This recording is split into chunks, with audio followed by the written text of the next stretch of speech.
هو الذهب لو مكتوب في قائمة المنقولات الزوجية لو الزوجة اتطلقت هتاخده ولا مش هتاخده؟ سؤال جالي كتير جدا، ناس بتسأل الذهب اللي في القايمة هيتاخد ولا ما بيتاخدش.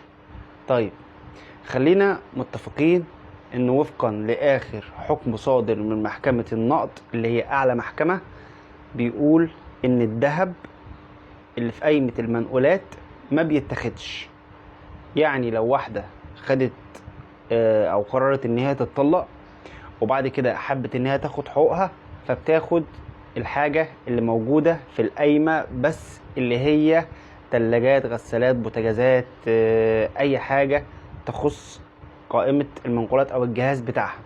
لكن الذهب ما بيتاخدش وفقا لاخر حكم من محكمة النقض، لان وفقا للحكم اللي صدر بيقول ان الذهب لصيق بشخصية الزوجة وجودا وعدما، يعني هي خارجة او من الحاجات الاساسية اللي بتتزين بها الزوجة، وحتى لو اتحركت من بيتها وهي مطلقة فطبيعي ان هي بتاخد الذهب معاها.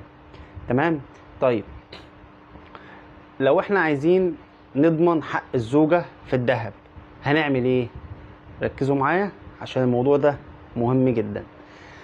لو عايز تضمن بقى حق بنتك في الذهب بتاعها في قايمة المنقولات، فكل اللي على حضرتك هتعمله ان انت بعد ما تكتب قايمة المنقولات هتكتب ورقة مستقلة ان الزوج بنتك استلم عدد جرامات معين من الذهب على سبيل الأمانة وهو ملزم برده حين طلبه.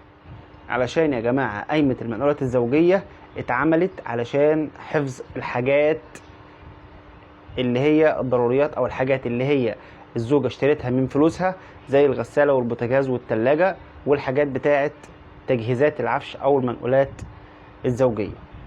فولو لايك واستنوني في معلومة قانونية جديدة.